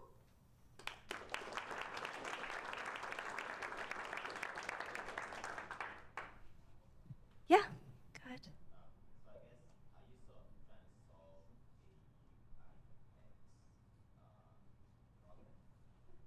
Yes, I am. That's a great question. Because from what I've experienced trying to build AI technology myself is when you're building AI, you're building it in dev tools. But to show somebody non-technical your dev tool application, or specifically if anybody's more technical here, your eval tooling, like in prompt foo, human loop, something like that, where you're showing like all the prompts you're running, all the bajillions of different outputs you can get because AI is non-deterministic. Oh my gosh, it's a schlep. Nobody wants to look at that. I can't look at that. It's very hard, it's very challenging. And I'm hearing that people are getting around it by sending hundreds of emails, of Slack messages, of screenshots, having presentation this, presentation that. There's no collaborative, non-technical view for building AI technology right now, from what I've seen. Anybody else? Oh, yeah, go ahead.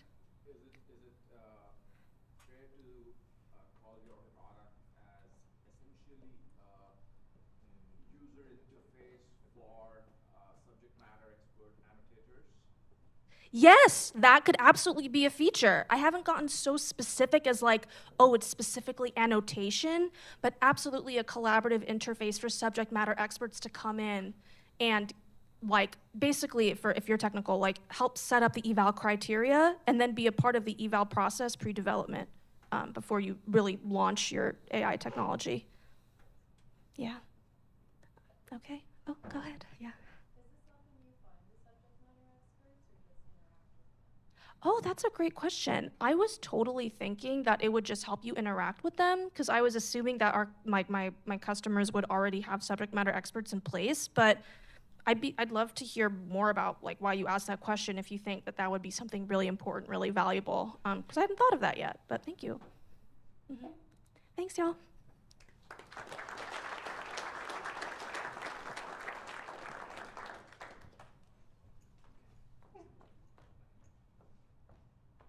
Next up I have Johanna. Right, okay, that's what I thought. Okay. Next up I have Justin Graham. Okay, come on up.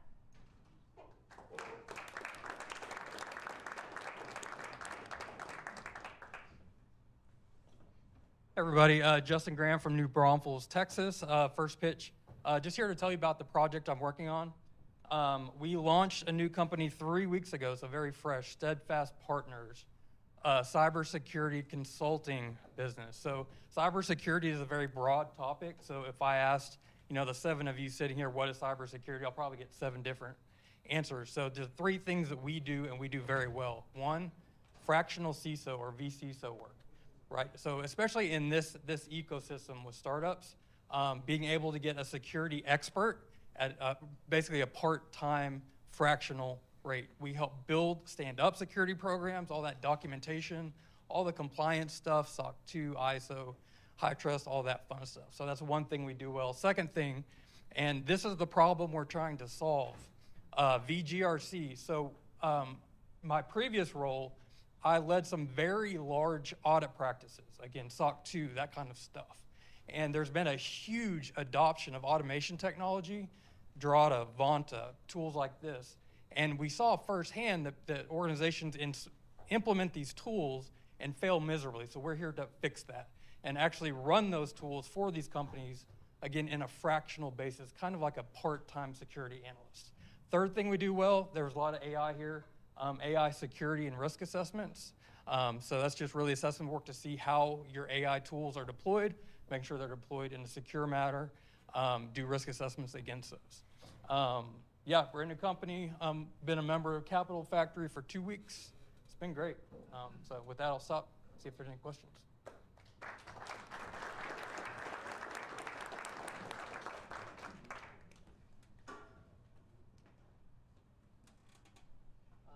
What's the current demand for fractional cybersecurity services? Pretty big, especially in the startup mode. We're not only seeing the need for fractional CISO work, but fractional CFO work. A lot of startups are outsourcing their IT function. So you can really bring a lot of expertise, in-house through going the fractional route. Just curious, who is your ideal client, and I guess how do you reach out to them? How are you getting in contact with these companies that ideally you can really help, but be a little difficult to get in contact with and start a sales process? Exactly. That's the problem I'm trying to solve right now. Right now we're really focused on SEO, PPC type stuff, outreach. If any experts are in the room here that knows a lot about that for cybersecurity, I'd love to hook up with you and pick your brain. But for us, that's where we're focusing. If that's important to you, I actually do go-to-market solutions. So Yeah, let's connect. I think I get one more. Anybody?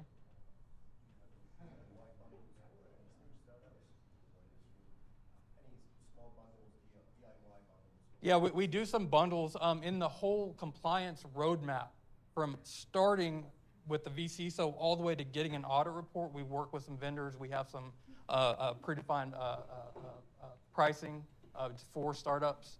So yes, we do have some of that. It depends with VC, so it's mainly T&M based, and depending on the kind of work, but it's budget friendly. Okay.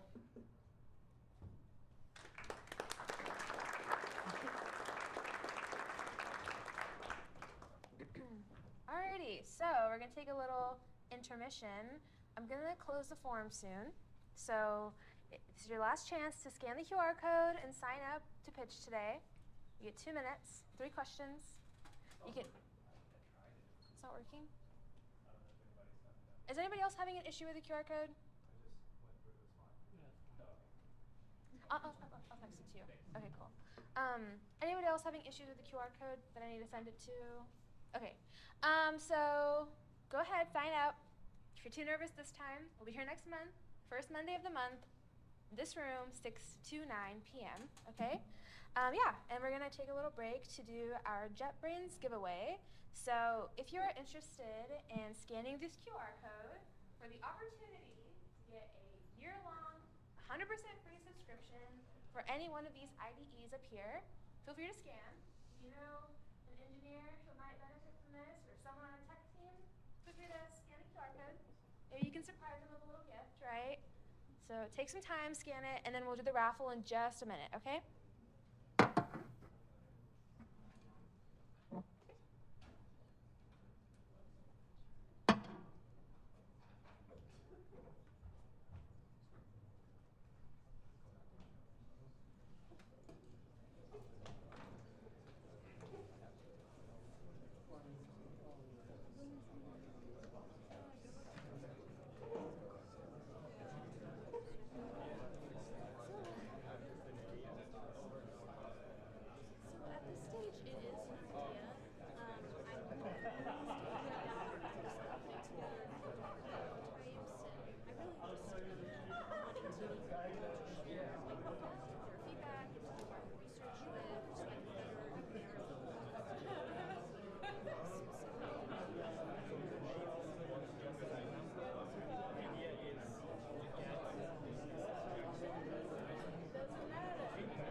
Alrighty, okay, so if you have scanned the QR code, we are going to do the raffle now.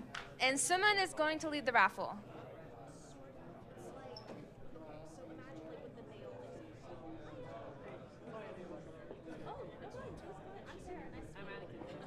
How much break did we say? Yeah.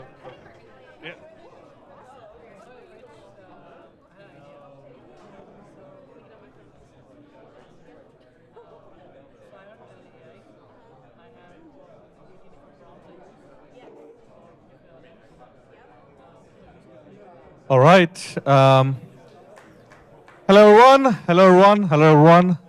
We're not done yet. For those that want to do the raffle, you can just scan that QR code, and we'll do the raffle in just a minute. I'll give a few more seconds to scan the QR code and put your details in.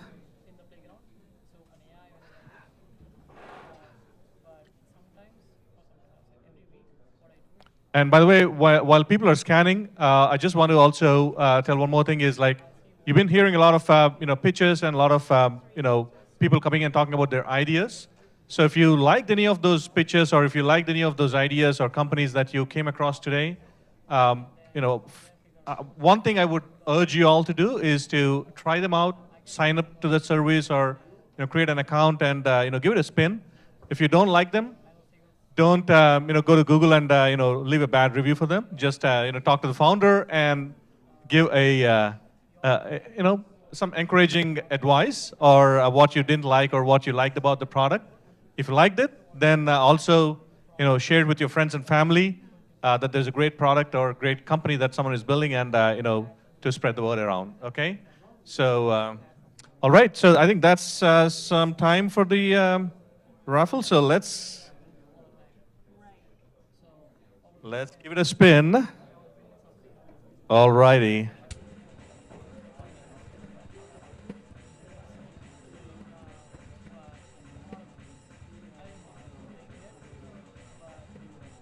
Got a winner. Mark Sean. Oh, wow.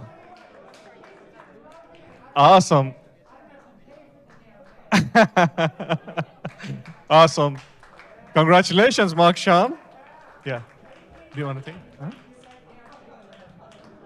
Huh? Yeah, we can do a pictures, or maybe we can just do the last round. Yeah. One.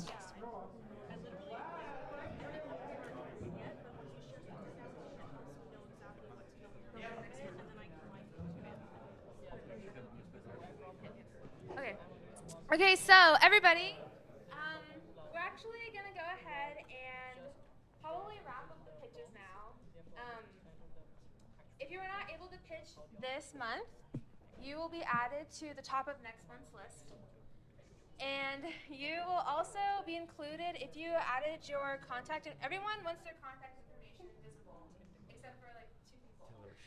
But we're gonna add your information to the newsletter, so if someone checks out the link you posted, they can go ahead, they can check it out, and they can contact you in the information you provided. We're gonna have a quick lightning round for anyone who's looking for work, anyone who has work to offer, and anyone who provides a service or is looking for a service. So this is kind of like a help and hire stage. So is anybody here looking for a job? Yeah, come on up. Talk about yourself. Oh, you can talk about yourself from there. You don't have to. Oh my gosh. Just like a 1-minute thing. Okay, my name is Simran. Hi, I've been a project manager, agile coach for 7 years. I recently got laid off, and I'm also working. I created a real estate client flow system. I'm testing it right now with somebody. I've created some demos, but pretty much it's like a real estate suite. My heart's beating really fast. It's a real estate suite. We automate all of the transaction coordination. We create reels and content as well, since I used to do UGC. And we also create automations. So we have some bots in there to handle all the lead generation. And that's what I do. Thank you. Anybody else looking for a role? Yes, come on up.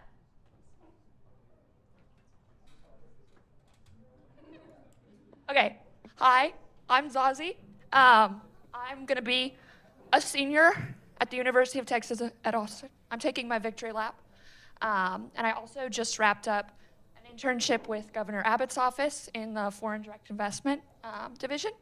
I'm getting an economics degree that I'm not really that interested in. And I don't really want to do that when I graduate. So I'm kind of looking for something interesting that actually gets me excited and working and what I want to do when I graduate. And I have a lot of mentors that have told me they kind of see me in the startup space, working in either like a chief of staff role or something similar. So if you want to come up and talk to me and you have an internship idea or anything similar, I'm super open to it. Definitely, again, do not want to do economics. But yeah, that's me.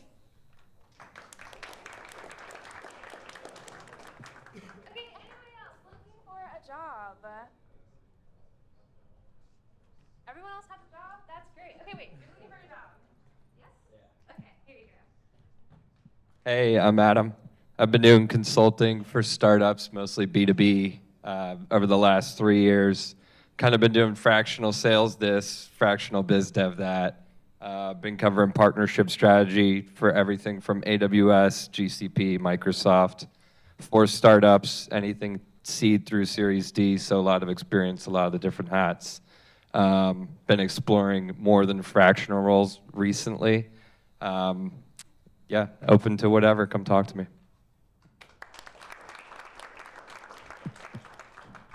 Anyone else unemployed, looking for work? Anyone else? Okay, this is actually great news. So, anybody here looking to hire someone? looking to bring some, yeah, come on up.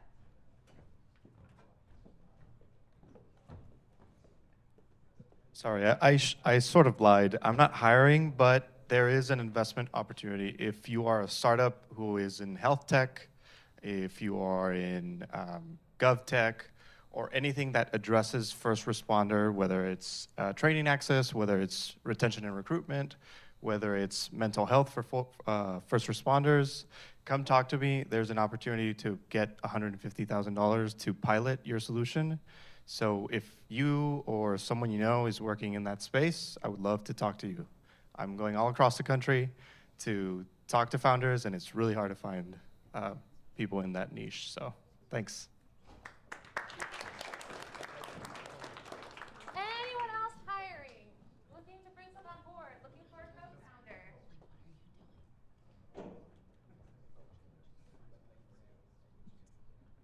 Hello, hello. Thank you. Kind of similar, not really looking to hire, but I am a recruiter. So always looking for good candidates and whatnot. I specifically focus on tech sales. Definitely got to talk to my man over here. But I think it's a really cool time to be in quote unquote sales because these days, at least in my opinion, it's a little bit easier to build your product. You have Cursor, all these AI tools. I guess like the hard part is really getting it out there.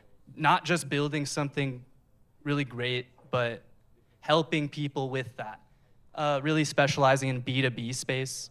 But you know, if you're looking to work at an early stage startup, have a lot of clients in that space, and it is kind of difficult to find good business developers open to that. So my name is Nick. Yeah, come talk to me. Thank you. Anyone else looking to, yep, come on up. Hi, everybody. My name is Alejandro Montano. It's a pleasure to be in front of all of you guys. We all heard of the saying, it takes a village to raise a kid. I would like to say that it takes a village to create an invention.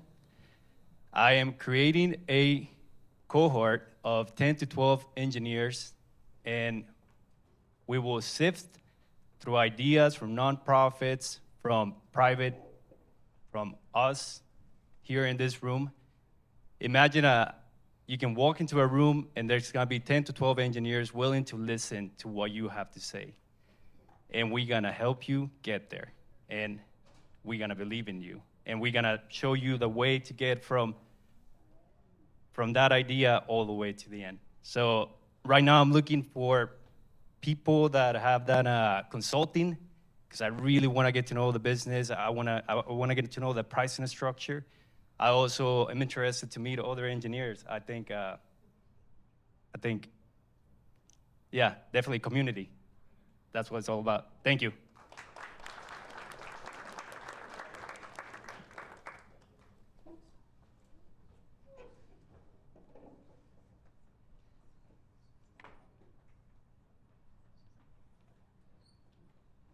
Hi, everyone. My name is Suki. I'm currently working on an event-driven social media app, and I'm currently using this cross-platform framework called Flutter to build it. And I recently just deployed it on the App Store. I have a new version of it that's in review right now. Anyways, I'm currently looking for a technical co-founder. I have a technical background myself, and that's how I was able to get the app to where it is right now, and it's on the App Store right now. So I'm looking for a technical co-founder, someone who is interested in building stuff and really enjoys getting into the weeds of things. And the whole idea is if we actually vibe together, we can form a long-term partnership, 50-50 all the way, all through. Because we all know startup founders, it's almost like getting into a relationship or a marriage. You really need to find someone who is willing to go all the way with you. And if you break up, it really can, like breakups in startups are really nasty. So it's all a matter of finding someone who I'm able to vibe with and pretty much go from there. No rush. whatsoever. Thank you.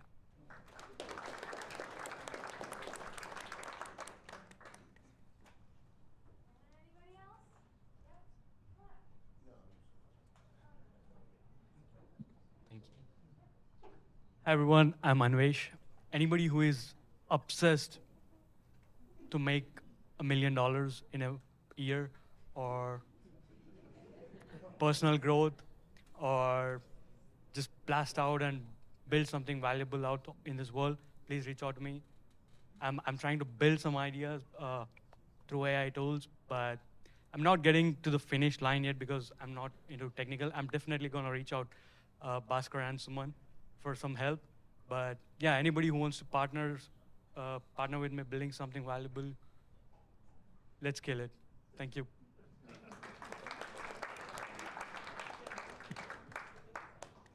Hey, anybody else looking for a job, looking to hire, service provider? Anybody here provide a service?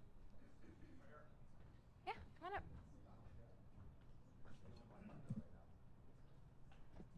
Hey, what's up, everybody? My name is Seth Williams. I am a business broker.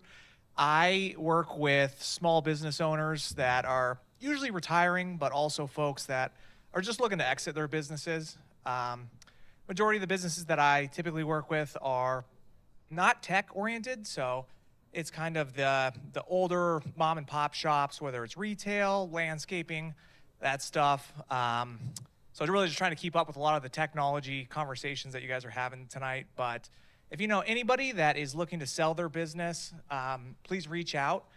And even if they're not looking for like VC funding, if they're like, oh, I only got my business to, you know, 800K in sales and I'm done at this point and I'm not going to grow anymore, there's always an opportunity to find liquidity in the market.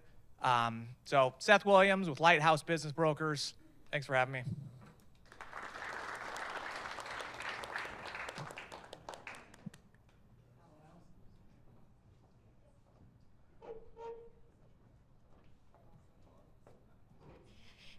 Hi, my name is Shanavi Kurapati, and I'm in super early stages of building a EdTech platform.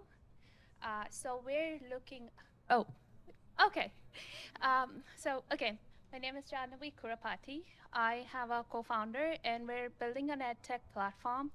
We're in super early stages, so we're trying to do a lot of user interviews, and right now focused on course creators, any type of content creators, and as well as looking into enterprise B2B segments. So we're kind of trying to identify the right idea. So if you're an independent course creator, or if you're thinking about it or have done that in the past, or if you're working for an organization where you kind of deal with courses, learning management solutions, I'd love to talk to you. And that would be super helpful. And when we're ready to release a working version, I would love to offer you 3 months, or we'll talk about it. But looking for people that I can interview. Thank you.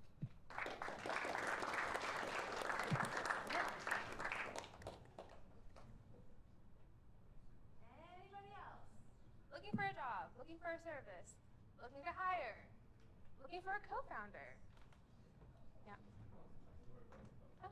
Sorry about that.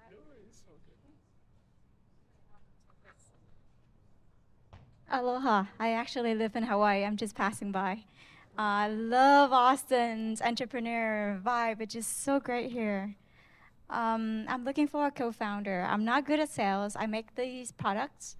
These are upcycle container that take out containers, but I'm not good at sales. So I am looking for people who actually can go into restaurants or who have the network working with farms to tables chain. I would please do come talk to me.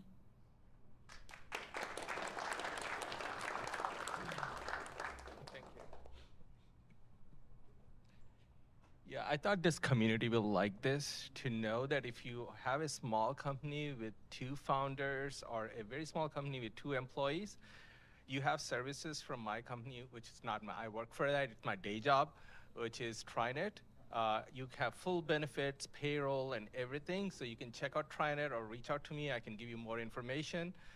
It's a PEO, co-employment services, so you mitigate risk and you can hire more people, you can hire contractors through them, and so on. So it's an opportunity for you all to give it a shot if you want to grow. Thanks.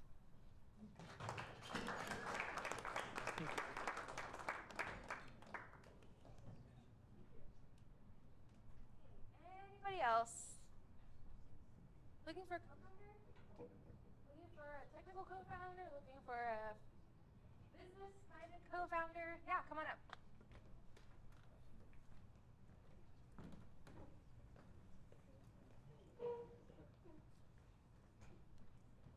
All right. Hi, my name's Charles. I was on like the last of the list for the founder stuff. I run a startup right now called Crow's Eye. It fully automates all social media posting, editing, scheduling, all of that. The reason I'm up here is because I'm broke as hell. And I would love to continue this project. I would love to, keep working on it in some capacity, but I need money. I have a lot of experience with AI and automation. I'm a business major, so I have a lot of background in that as well. I am a college student, but I'm a senior, so we're just kind of chilling. So I'm happy to work full time. Yeah, thank you.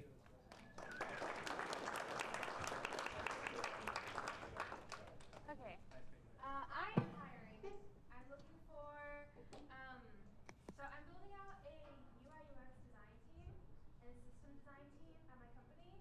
I work for Pedernales Electric Cooperative, so we are a utilities company, but I work within the IT technical department, and I am trying to find a few designers, preferably junior designers, that are willing to build the first design team at the company ever with me. So if you're interested in that, please let me know. Or if you know someone who's interested in that, I will pull up my LinkedIn in a second, or just come find me, please. We're interviewing like in the next couple weeks, actually. So it's kind of a fast turnaround, I'm hoping. So please let me know about that. On the side, though, the actual fun stuff is my freelancing services. So it's my website. Wow. Oh my God. So I'm Abiha. I love to make things that people will love to use. And my philosophy is invisible design. So have you ever opened an app or a website and the buttons are just like, what do I do? What do I click? How do I get to the shopping cart? How do I search something up? It's clunky and it's in your way. The best design is invisible. It never gets in your way. And that's my philosophy. So if you're interested in having me come on as a freelancer, I do work with local clients. I love working with startups. That's my passion. But I do like the medium-sized business as well. And I'm happy to, I'm not going to walk through this. I don't want to take up too much time. But on my portfolio, you'll find different mobile apps I've designed and dashboards. And you can also read about my company that I started. And so, you guys see this? So basically, I help women in Houston make friends. We also paid for no ads ever, and we just had a lot of people come out because I figured out what people wanted, and we made it happen. And it was really awesome. We had people come out to beer garden events, picnic in the park. Oh, shoot. They also came out to pottery painting, board games and boba, book clubs, picnic in the yoga in the park. It was really fun. I learned so much. I met so many cool people, and I would love to join teams that also have like that kind of cool. I mean, every company's cool, okay? But I'd love to join a company that has sort of that human. I like the human touch of things, you know.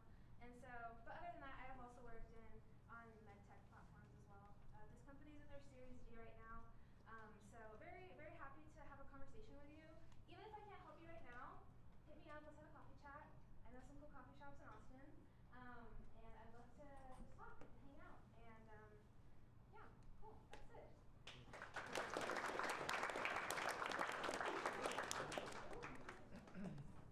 Anybody else? Anybody else? This is your chance. Yes, come on up. Okay.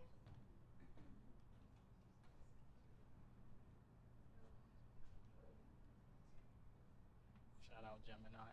I've done this pretty quickly. I don't really think I need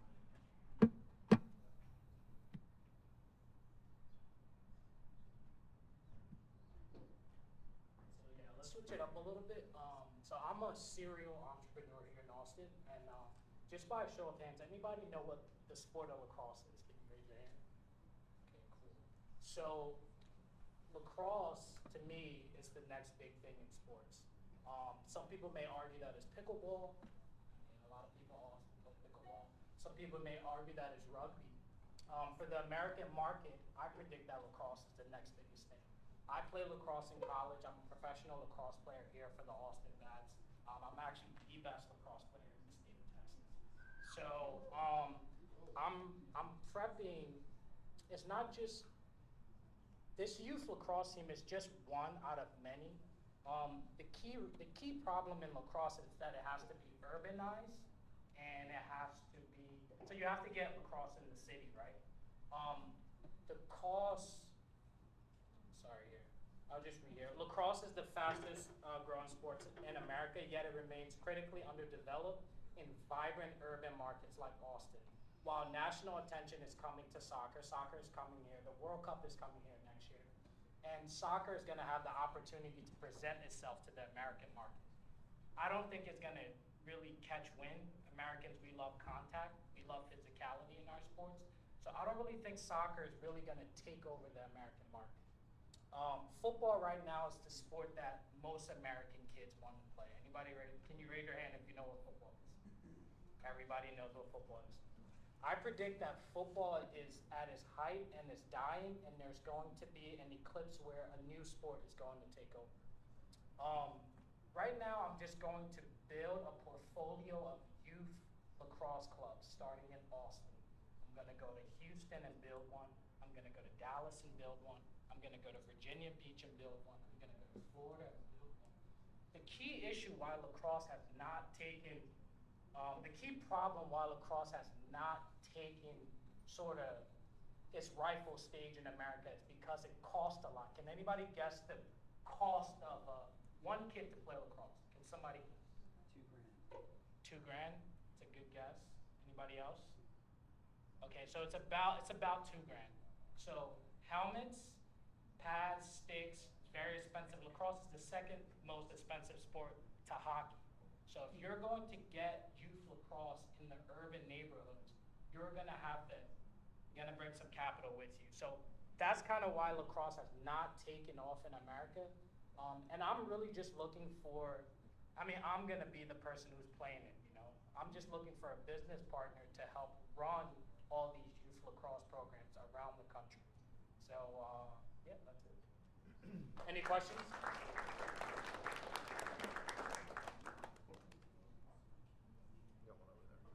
Yep. What's your plan for profitability? Okay, perfect, right? So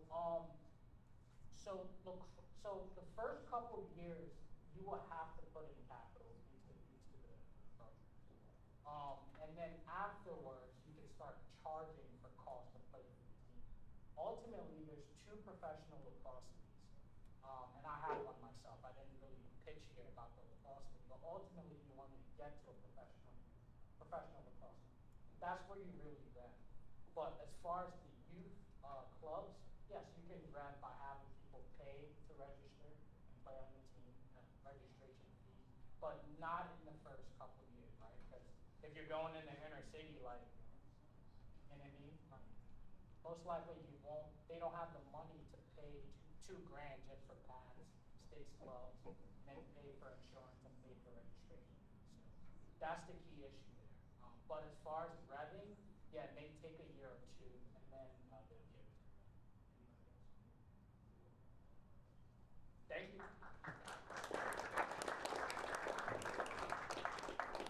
Okay, that's it, everyone.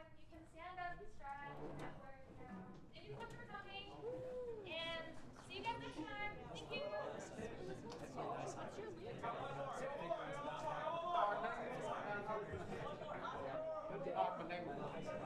Oh, sorry.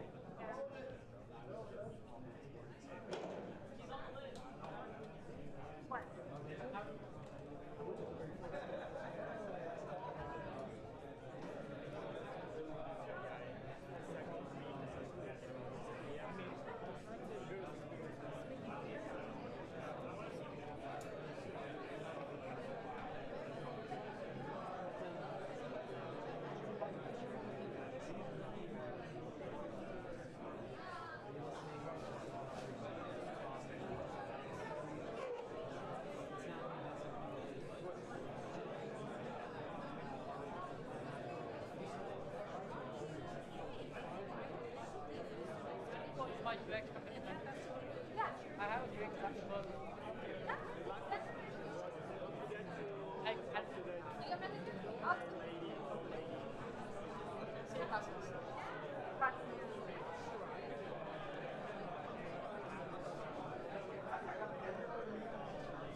Yeah. I mean, I'll do it. No, it's okay.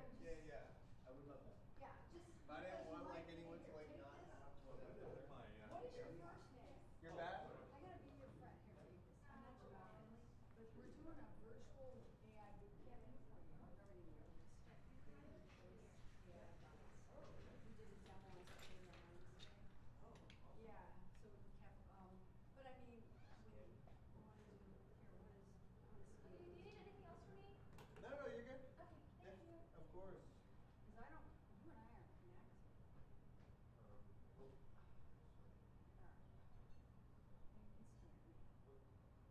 I already scanned myself. Very nice. Thank you. Oh,